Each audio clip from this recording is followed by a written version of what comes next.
I wasn't encouraged to do so because I don't think, like, as Asian parents, they don't take you seriously if you're gonna do something artsy. So it was like, oh, that's a nice hobby, but what are you gonna do for money? And it's like, well, yeah, okay. I've done stand up for free beer most of the time. Occasionally, I think I got my train tickets paid back when I was in Switzerland once. For starting comedians, you get maybe 10 minutes if someone's being super generous to you. You get 5 minutes. You gotta make it count. If you're gonna watch comedians, watch them on YouTube where you see. If you want to start doing comedy and you want to get an idea of how to do it, watch the 5-minute sets. Gue pengen ngasih tahu nih, kalau lo pengen bikin podcast, gue saranin lo buat pakai Anchor. Anchor itu satu solusi untuk semua kebutuhan podcast. Mau rekam, hosting, hingga distribusi, semua bisa di Anchor. Dan yang paling penting nih, semuanya itu 100% gratis. Langsung aja buka anchor.fm/start. Sekali lagi di anchor.fm/start.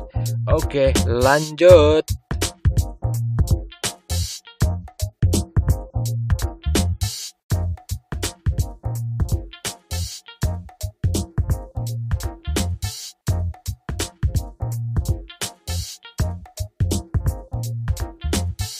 You mentioned stand-up comedy, right? That is actually something that I also want to talk to you about because, one of the reasons why I found the podcast and also yourself is because I knew about Ben Daniel before. I knew his comedy, and he was in the show a few weeks back, and then I think there was like a show at Katawa, right, where you guys did like an English language night. And then we done a few. And then found a few guys there, including yourself, and then that's when I discovered the podcast on your Instagram. Were you in the audience?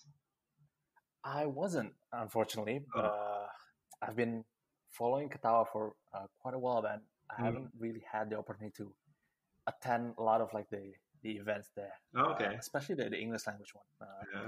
But yeah, stand-up comedy is it's something that I really enjoy watching, enjoy talking about it as well. And I think that's why Ben came a few weeks back to talk about comedy as well. But how did you discover like stand-up back in the day? Like most people, whenever I meet other comedians, most of them end up citing like, oh, I just really like watching comedy. These comedians had such a big impact on me. And I can't even say the same thing, to be honest, because I think like I didn't really like we would watch comedians here and there, but I wouldn't make too much out of it. But I started to really develop my social and my public speaking skills from when I was a night manager onwards. I did some theater and stuff like that before. I enjoyed stage stuff, but I wasn't encouraged to do so because I don't think, like, as Asian parents, they don't take you seriously if you're going to do something artsy.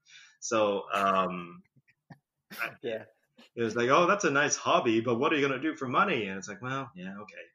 And that's okay. That's such a let me just interject quickly because that point like hits home so deep because, like, especially like Asian parents, like middle class Asian parents, right? They have the money to send us to do classes like arts, guitar, do whatever you want, do things that I couldn't do when I was a kid, right? Play guitar, play the drums, be in a band. But then like when you're 18 and it's like, Mom, I want to be in a band. It's like, no, you're going to college, and just dreams are shattered at that age, right? Because why did you build me up like all these years, learning the skills, and then I cannot make a career out of it, right? So there you go. I need to let that out because it has to be said, right? Bam, I said it. Carry on. I sympathize a little bit with my parents because, like I said, they were technically refugees from the war, and they were immigrants to the U.S. They had to struggle quite a lot, and it's common with that kind of generation of family where they really prioritize like the important things, which is like make sure you got a paycheck and a roof over your head, and then everything else is secondary, which is a bit of a contrast from like, oh, I want to give my kids the opportunity that I didn't have, but you gotta make sure you got money. So yeah, There you go. Yeah, but completely yeah, agree. but like comedy, uh, like I had a guest because I did an online show with him, Eric Escobar. He's a California-based comedian. He's pretty fun. And he asked me, oh, when did you come out to your parents? Because, it's like the dirty secret, like, oh no, mom and dad. By the way, I've been doing comedy.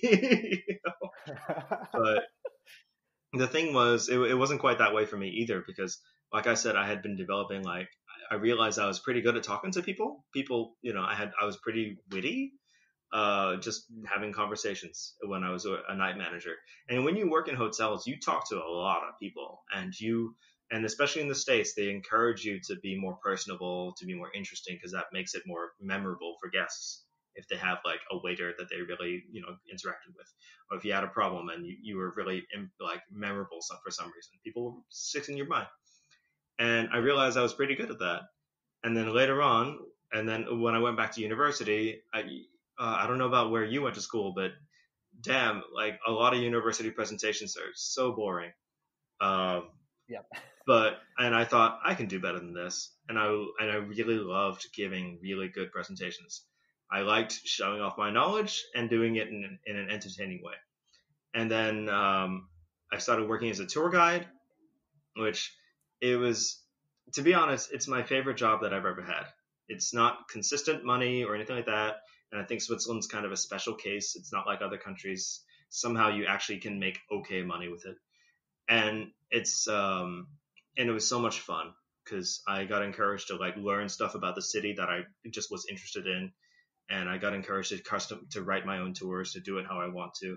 And I loved the kick that I got out of having 50 people pay attention to me while I tell them jokes about how a tower is kind of like a penis. And, Yeah. and stuff like that. And I had a friend who started doing comedy in Swiss German. Super funny guy, Sven Ivanich. If anyone wants to listen to Swiss German comedy, you might have heard of him already because it's not a huge scene, but he's super funny, and he was a friend of mine because his girlfriend was living in the same flat as I was in Zurich, and he started doing it, and I went to a couple of his shows, and I thought this was pretty cool. And people were always saying like, "Hey Dan, maybe you'd be good at this," and I was like, "Yeah, I don't know." But then I went with some friends to an English open mic in Zurich, and there was one guy up there. And open mic generally means like anybody can take some time on the mic. You'll get your 5 minutes, that you can use it however you want to. And this guy went up there, and he talked. There were some really good acts, by the way, but there was one guy who he talked for about 7 minutes about how he was basically, he went up there on a dare. He wasn't really planning to. He didn't plan anything out, but he just kind of chatted about like he would smoke just about anything. And if you during the break, if you want to go smoke something with him, he's down. And he kept on saying it, and it got funnier and funnier every time because he wasn't intending it, but it got funnier. And that's also when I realized, like, ooh, yeah, there's no barrier to entry. You can just go up there and get your time, and you're good, And so I was like, all right, let's do it. Let's do something fun and something cool. So I went. I wrote a set. I was feeling pretty happy with it. I went up there, and it wasn't the worst, but it was not as bad as it could have been. But it's kind of cringy to think it back on now because I was quite happy with it at the time. I think most comics they bomb the first time and then they're not happy ever. But and then they work at it. One of the comedians later on told me, because he went on one of my tours, and he told me like, okay, Dan, I think I know what your problem is with comedy. You don't have enough angst. And basically he was saying like, I'm too happy with myself and comfortable. So therefore I'm not working hard enough on trying to improve. And so like, oh. So, but like, I got the bug. In general, I enjoy talking in front of people. I guess I'm an attention whore, so I just like, getting people's attention. having like there's something kind of magical about having everybody's attention and waiting for your joke, and then if it pays off, if you get that laugh, it's so satisfying. And and it's something that I wanted to keep up because obviously, like I said, tour guiding was my favorite job, but it's not something I could keep doing. But a comedy I could keep doing. So yeah, that's what I tried to keep up. I did a little bit in Malaysia, and I've tried to keep it up with the Mad About Comedy in Jakarta, as well as the Ketawa people. It's the same gang. Nice. So like from that moment of like first going into like the first open mic, what was the first like stand-up job that you got, like, and how long did that happen after the first open mic? You like a paid job? Yeah, like an actual paid for doing stand-up.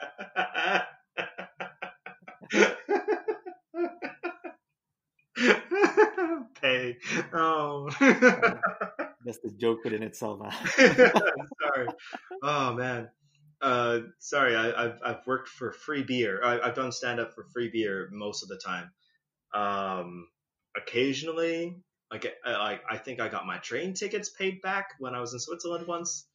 I got a couple free meals when Mad About Comedy would come to do a show at the American Club in Kemang, and yeah.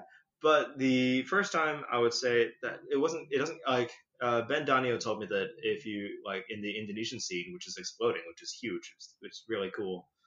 There are some regular shows where the comedians get paid, and that's nice. But it hasn't happened to me yet. But what did change was when I got to organize my own show, because a friend of mine owns and runs there's a nice restaurant tapas bar in Menteng called Por qué no? And all right. Yeah, and then one of our mutual friends, like she went to school with me in BIS actually, and so it was cool to reconnect with her. But she, one of our mutual friends, does a lot of work to do with like sustainability, green economy stuff. She wants to do a lot more like climate change stuff. She works with refugees in Jakarta because refugees are not allowed to work. They're not allowed to do a lot of things. They're not allowed to do anything. So she likes to try and help them out, give them things to do, activities, or a market to sort of like, okay, if you make stuff, you can sell it here. And she had a weekend where it's like a bunch of events and markets and stuff based in Por qué no? And I was like, and she was like, dude, you can do a comedy show. And I'm like, okay, I'll organize a comedy show. So I got 3 local comedians, the ones I liked a lot, and then myself. I said, we don't get enough time normally. I'm gonna give you guys time. We're gonna have like 15-20 minutes each, so you can milk it, and then we'll give it a proper time, and we'll do a show at my friend's place, and it will open a new market. Because it's cool what the Mad About Comedy people do, but I always get the impression that it's marketed to a rather limited market. Sorry, but I always have the impression that like, oh, there are like so many Indonesians who speak English who don't go to these shows, and they could be, So I wanted to try and tackle it, like open up a new market by getting new people in to watch it, and combine it with that. So yeah, and what we got paid was restaurant credit. So we got the same deal that bands do, which was fine. It's something, and I got to host it, which was a lot of fun. I'm coming to realize maybe I'm a better host than I am a comedian, but that's okay. I'll figure it out whenever comedy comes back to the real world rather than online. That's so cool. I mean, like, how many people attend the Por qué no show? Oh, it was a lot. It was a bunch. How big was the crowd? I didn't do a head count, but I would say 60-ish. Oh, that's not too bad, actually. Yeah. I mean, like, people are doing like 50 people like shows in like Senopati. I forgot what's the place called, but I think it closed down a few years back. But yeah, they used to do like local Indonesian comedy there. So yeah, you mentioned that like you you didn't get into comedy because of like watching another stand-up guy and being influenced by that comic, right? But after you've been in the scene and been doing it as well, like have you started like following like other comedians and Yeah. and probably like any influence that you get from like other comedians? I mean, here's the like, I there's a lot of comedians that I enjoy, like some more than others, but that's normal. Like I think like one of the ones I really get into is Dave Chappelle. He's so good. Right. Yep. And with Dave Chappelle is also one of those people who's like, you don't want him to be too much of an influence on you, because what he gets now, because he's famous for, in the mid 2000s, he got famous for bringing race into like popular comedy, where he could joke about racial issues and still tackle like them in a fundamental way. And when you watch his specials, especially on Netflix, they're so good because they balance like that social racial issues aspect of his performance with comedy. So he makes it funny, but then he makes it deep, and it's so good. But for starting comedians, you get maybe 10 minutes if someone's being super generous to you. You get 5 minutes. You gotta make it count.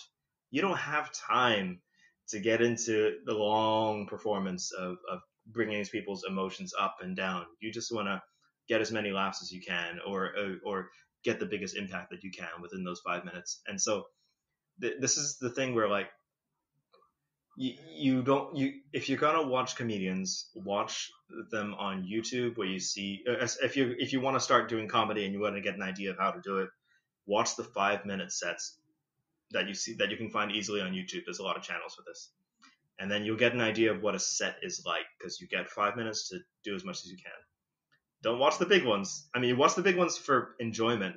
But if you want inspiration, there's the short ones, and there's a lot of good comedians out there.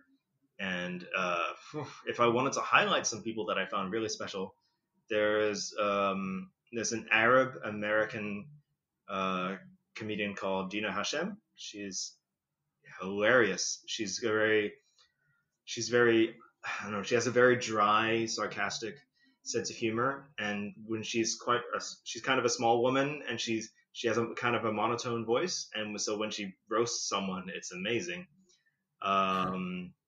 There's a Japanese comedian in the UK called Yuriko Katani, who I find also hilarious, because she has a great set about the British transportation system and how it doesn't meet Japanese standards. Like last year, we had a Japanese comedian who's based in Canada come to the Jakarta Comedy Festival, like Jikon Fest, and it was Yumi Nagashima, who is also hilarious. Yeah. I think one of her like video like blew up on YouTube a few years back, right? Yeah, on YouTube, right? Yeah. And that's basically where her career came from. Yeah. She shares this with somebody else, one of the Indonesian comedians, Regi Hasuguan, who Regi. He likes to always say this. And when I was hosting shows where I introduced him, I was like, "This is the first Indonesian comedian to have a video on YouTube that got anywhere." So, and so technically speaking, he's the first English-speaking Indonesian comedian to get anywhere on the internet. So yeah. It can get you places sometimes, but there's a lot of people trying to do comedy, especially now. Like everyone's going online because that's the only option we have. So yeah. Yeah, I think it's interesting that that you said that, right? Because also why I asked you before about like what was your first paid comedy job, right? And although we laugh about it, we had a good laugh, but in the local scene, right, the local Indonesian stand-up scene, that's not an uncommon question, because and that's a common question because the how some comics progress from starting out as a comedian, and I think the scene, the Indonesian language scene started somewhere in like 2011 or like 12-ish, right? So that's less than 10 years, right? And then like in that time, like the amount of attention and like coverage that they got is quite massive, right? So that's why like nowadays like it's so common to see like a comedian in like a bunch of films, and then they have their own shows, they do like tours, they're in TV, they host shows like whilst we know if you follow like stand up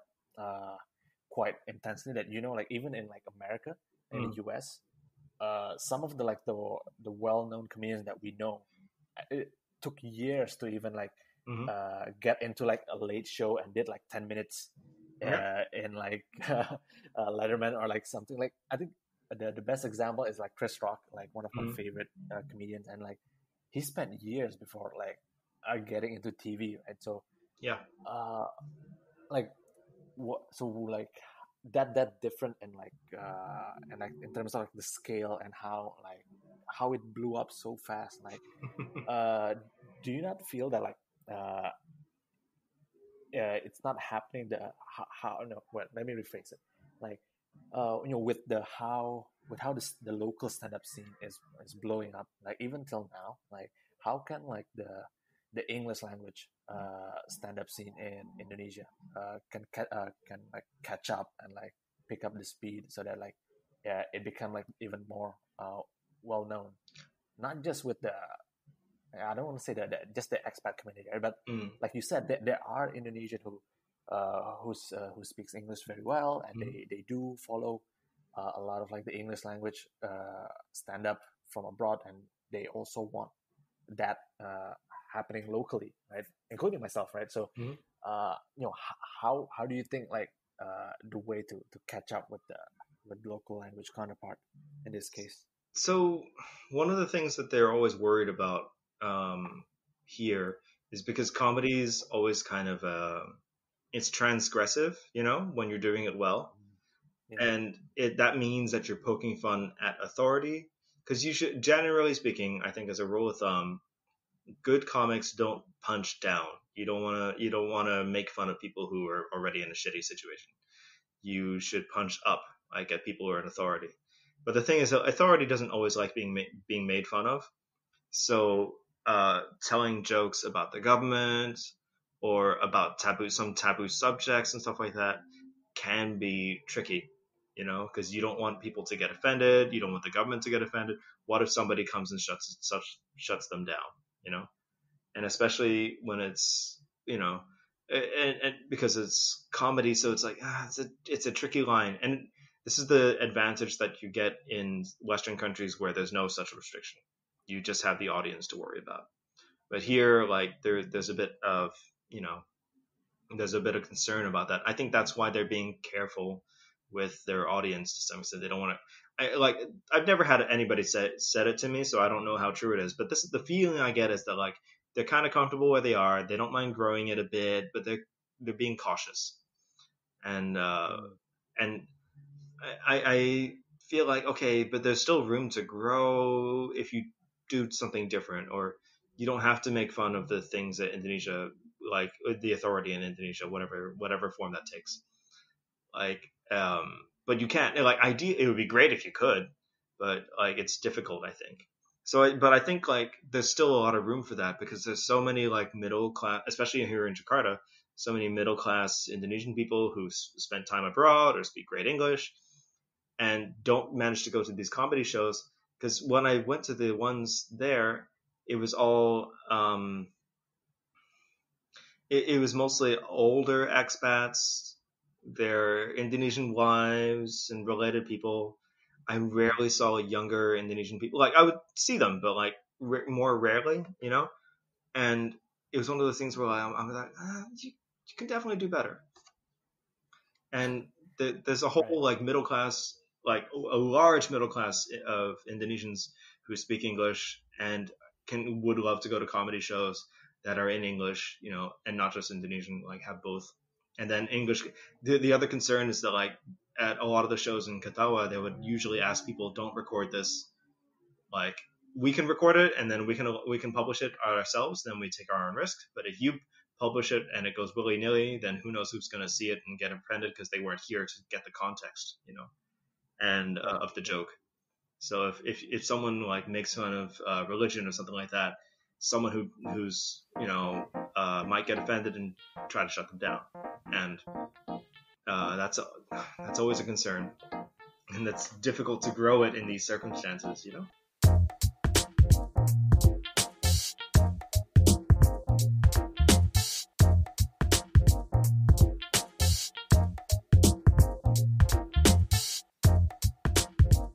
Yeah, definitely. I mean, you touched on an interesting point there about the element, like the very basic element of like stand-up comedy is it's actually free speech, right? Mhm. That idea that you can say whatever you want on stage, you know, for a laugh. But being in Indonesia with all this restriction does restrict a lot of like the creative process that you guys might need, because otherwise just way before going up the stage to perform, at the point of like writing your bits and trying to write your jokes, you're already censoring yourself by, oh, this will get people offended. Oh, this might offend this group, right? And then that affects like creativity at a certain point, right? But it's also interesting that other countries are experiencing something similar, right? Like in Malaysia, they do have similar restriction, Yeah, with culture and religion and government. Mhm. But from what I've seen, like the English stand-up scene in Malaysia is actually pretty good. Yeah. And you got a few comedy clubs opening up in KL, and I know a few Indonesian comics actually flew all the way to KL and do like open mics and Mhm. headlining there. So is that also something that you're looking at? Maybe like if you're growing your Indonesian base slowly, you might look at other countries as well and see if you can, make something happen in like Malaysia, Singapore, or any neighboring countries. I mean, that would be lovely. I have yet to be invited, but like, I don't know. Maybe I'm not good enough, but I like to think that I'm not that bad. But I don't get a lot of invitations. I don't know what it is. Maybe it's that. But I would, yeah, the KL scene for comedy is really good. They have a few comedy clubs there. I did an open mic at the Crack House Comedy Club in Yeah. TCGI, which is it's a beautiful location. I love that club. Uh, I did a terrible set there, but it bombed horribly. But yeah, no, it's a good scene, and I would love to do more shows there. And I would love to do shows elsewhere as well. If anyone wants to invite me, I would love to. But yeah, we'll see. With right now, one of the troubles, there's two sides to this. So ever since the COVID-19 pandemic thing, a lot of shows were canceled. You can't have a huge crowd of people all together, and a lot of comedians went online because they had to go somewhere. And one of the while it's definitely not the same as performing in front of a live crowd, one of the odd benefits has been that you can perform anywhere now. There are comedy shows in LA or Singapore or Paris or London, and they'll take anybody, like if there's a slot.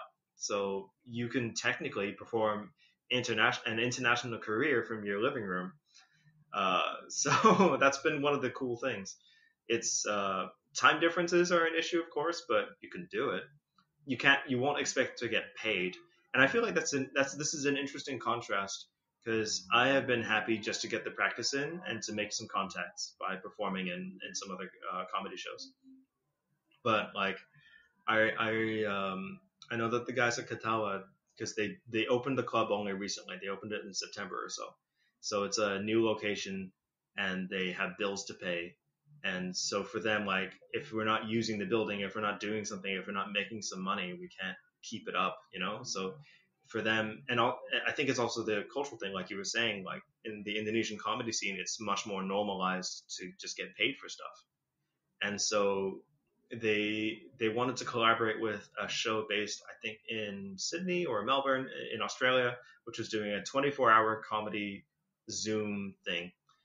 And so like 1 hour, and they would change time zones, and every hour is, have different comedians on. It sounded like a very cool idea. And then the plan was like, okay, and then don't just donate whatever you can towards the show. Half of it will go towards the koalas that were, still threatened to be burned because Australia was on fire at the time, and the other half will go towards paying the comedians. But the thing is that like it came around to around like 500 Australian dollars for the comedians, and then you spread that around the world across 24 time zones, and apparently it came to around like $5 each. And so like, and they were like, and I was talking to the comedians here, and they're like, yeah, don't bother, guys, just send it to the koalas, So, but it was, that's the thing. So like, don't expect to get paid, but you can get practice and you can make contacts and stuff like that. And that's been one of the sort of odd benefits of like this whole online comedy thing. And even though a lot of other countries are starting to open up and have normal shows, like Switzerland is basically having normal shows now. So my friends in the Swiss comedy scene who were starting to do online shows, and I was like, guys, it's so nice to perform with you again. And then as soon as Switzerland opened up, they're like, okay, we're done. We're back to normal crowds. And I'm like, okay, bye guys. It was nice. But there were some other people who are like, actually, this is pretty cool. Like, we can do both. We can do online, we can do live shows and online shows, because online shows, you get the opportunity to meet so many comedians from different places and do different things and keep that networking up. So yeah, that's been a boon. I share the sentiment when you said that don't expect to get paid that much, especially when you're starting out something, right? Especially if you love the craft as well. And I share the sentiment with like podcasting as well, right? Because podcasting is actually one of the things that is also booming up in Indonesia, right?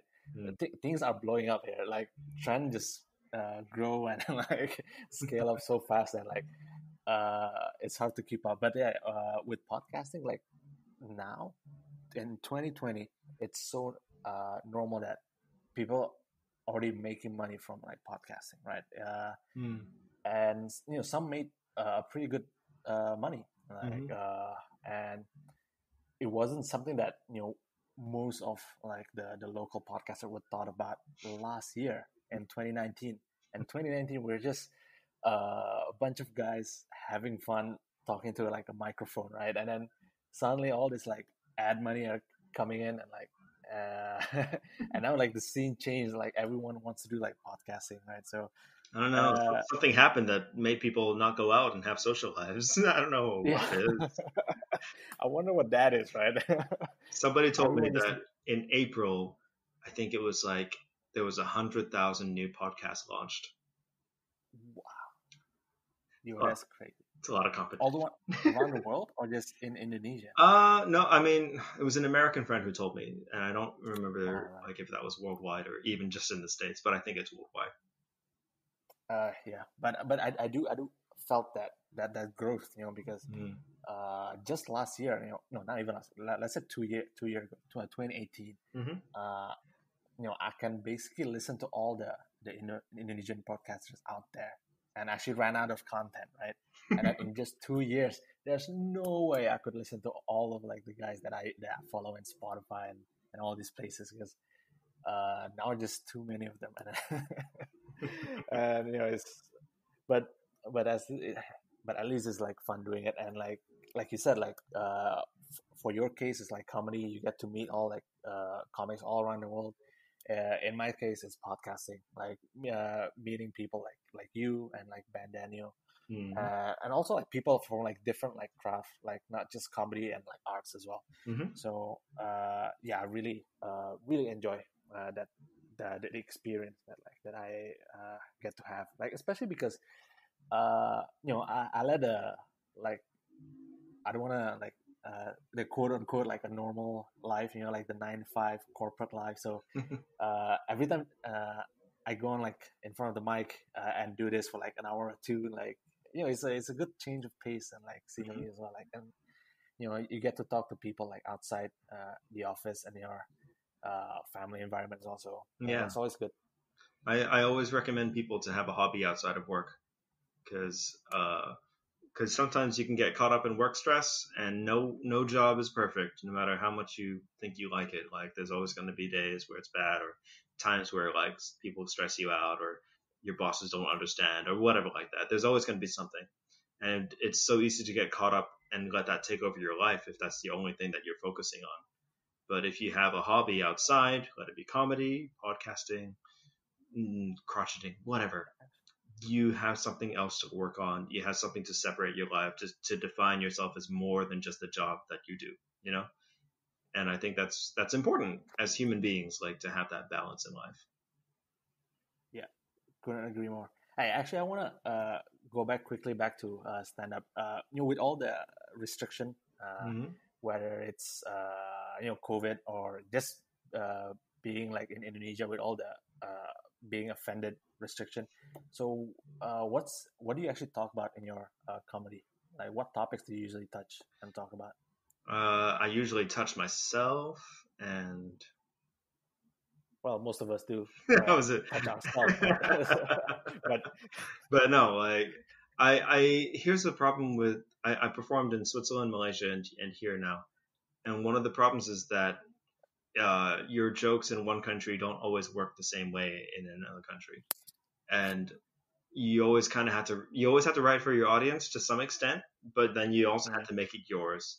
I think one of the challenges that a lot of starting out comedians, when they start out, is that they always want to, like, okay, what's gonna get a laugh, and they start out with some very standard jokes, and that's good for practice. Like you want to get your pacing down, you want to get over your stage fright, you want to like learn how to get used to being on stage and making people laugh at you, and that's okay. But when you arrive in a new country, or even in my case, a country that I had actually grown up in but hadn't lived in for a long time, it's always a challenge. It takes some time for you to start getting used to, like, okay, what connects with people here, and it took a while. And I always try to base it on myself. There's a lot of different comedians out there, and I like to tell jokes about myself, because no matter what country I'm in, consistently there's me. And so yep.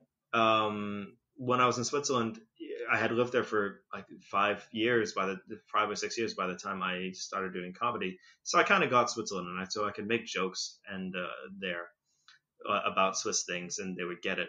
But the first time I actually had a set that I was super happy with was just when I was in the process of leaving, and I wrote, and I was kind of stressed out because I was having to deal with a lawyer and all that stuff, and I didn't really have time to just write comedy, so I just wrote a set about leaving, and I made jokes out of it, and it worked out really well, and I was pretty happy with it, and I didn't have time to work on a new one. So I just kept doing that one, and it started getting better and better, and by the time I left, I was really happy with it. And then I moved to Malaysia, and you can't do the same set there because you can't tell Swiss jokes to people who don't know anything about Switzerland. So, yep. And but then you can tweak it, and I tweaked it, especially by the time I got to Indonesia, and a couple months in, by that time I think I started acclimatizing it to the local audiences here, and so I like to make jokes about my personal experience, whether it be to take this as an example, the set about leaving was about leaving Switzerland and having to leave. And when you're in Switzerland, people go like, "Oh, that sucks," because everyone in Switzerland has a high opinion of their country, generally speaking. So they're like, "Oh crap, you have to leave? Oh no, how are you gonna live outside of Switzerland? It's the best country in the world." But you can't do that the same way. But the way I sort of reframed it by the time I was in Indonesia was to be like, so I'm okay in Indonesia. It's nice to be back, but I have a plan to go back there. And you guys get what I mean. Everyone's trying to leave, if they can. So, that's even me. I'm an American, and I'm trying to go to Europe. I don't want to go back to the States. So yeah, so that's one thing. Also, like I've been encouraged many times to tell jokes about work. Because like when I was in Switzerland, like some of the other comedians like, dude, you should tell jokes about being a tour guide. That should be amazing. And I'm like, I don't know, but I worked as a teacher here, and teacher jokes are pretty relatable. Schools are huge here. Everyone's going to them. So yeah, so so it's good to tell jokes about that, and telling jokes about kids and stuff, and because like working in a school, automatically you get so much like resources for comedy, because crazy stuff happens when you have like kids and teens in a room. But yeah, it's and then ever since COVID, it's been an odd inspiration, I guess. Like you get different things to talk about, like because every comedian's joking about like the new circumstances that we all find ourselves in. So yeah. That's awesome, man. All right, I need to wrap this up in a bit, but before we end it, you anything else you wanna talk about that I may have not like asked you? The podcast that I run now, that I co-host, has actually been a pretty cool thing, because like when you're in lockdown, you suddenly have a lot of time at home, and there's not a lot to do. But I've been wanting to do a Third Culture Kid podcast for a long time now. Over like maybe a couple years ago, I was supposed to do it with a friend of mine. She and I used to run a TCK website back in the day, like 15 years ago, and we were like, hey, like, and her husband has his own podcast, and she was like, and I was like, I always wanted to run a podcast. She's like, we could do it, because I know how, because through him. And I was like, okay, all right. But then she unfortunately has like a chronic medical condition, so she couldn't commit to it, and I was kind of stuck for a while. And then but then I watch a lot of YouTube. I like to watch YouTube for like a lot of educational channels and stuff like that. This is how I relax on YouTube. But like a lot of them were started advertising a platform called Anchor, which said, hey, no barrier to entry, and we distribute. And I was like, hey, now I know how to do it. And while I was in lockdown as well, I realized that, okay, I'm not going to be able to socialize the normal way. Let's go interact on the internet. That's how you'll get your social kicks. And I came across a pretty active Third Culture Kid group, which had like WhatsApp groups and stuff like that, and Zoom calls and all that. And everyone started getting active, because everyone's on like offline at home, or like stuck at home. And I came across a guy who and I mentioned like, hey, I wanted to do a podcast, but I need a co-host. I don't want to do it by myself. And this guy was like, yeah, I'll do it. And now he's my co-host, Cayetano. He's like half Spanish, half Peruvian, but born in Germany, lived in Brazil and the US, and now back in Germany. And yeah, it's been pretty cool. It's Third Culture Talks. You can find us on Spotify, on Anchor, and other places that you can find podcasts. And we try, like, there's a lot of TCK podcasts right now as well. You can search for Third Culture and then leave it blank, and then you'll see a whole bunch of them on Spotify. Yep. Yeah, exactly. There's even another Third Culture Talks. I hope they don't notice us for a while. Same name. Yeah. And we started right around the same time. So, hey, but yeah, so there's a lot of them too. But one thing that we noticed is that a lot of them were like, oh, let's talk about a certain aspect about being a TCK, or a certain thing. And like Cayetano and I, we like to joke around a lot, and we realized, like, you know what? Let's have fun with it. We can tackle topics and stuff like that. Of course, we like to have guests on to tell their stories, but like we like to have fun with it. And I think because because of my comedy background, and because he's just kind of a funny young guy, or he tries at least. And but yeah, so we like to try and have fun with it and tell jokes and joke around and not take it too seriously. Like even if we talk about something sort of seriously, I like to not treat it with too much seriousness so that we can have fun with it. And hopefully that differentiates us from a lot of other podcasts. Because I mean, there's a lot out there. I'm not going to judge. You know, you all do your own thing, but like quite a lot of it felt like, oh yeah, I felt like this when I was growing up, and someone else says, me too, and I feel like that will only get you so far. There's only so many times you can hear that again and again about a different aspect of people's lives. So yeah, so I feel like hopefully we differentiate ourselves enough to be interesting. But yeah, we'll see where it goes. Wait, so your co-host, actually, you guys met on that group, right? So you never, you haven't met each other. Not in person, no. And now you guys are doing like the podcast through like Zoom and Skype or whatnot. So even after like if COVID is done, will you guys ever be in the same place to do like the podcast, or will it be just a long distance podcast?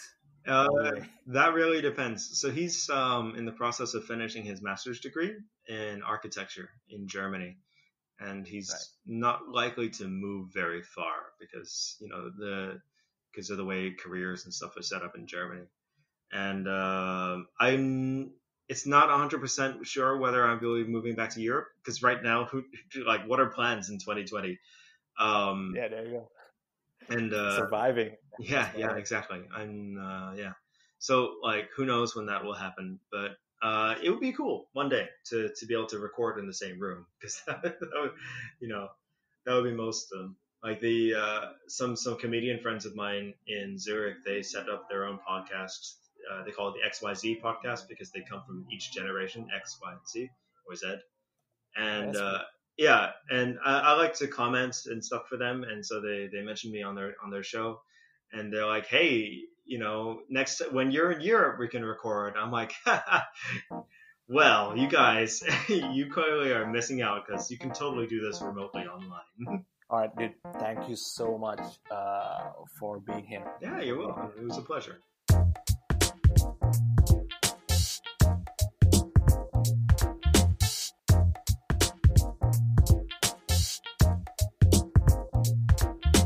Thank you udah dengerin podcast Bosan di Jalan bareng gue Ram.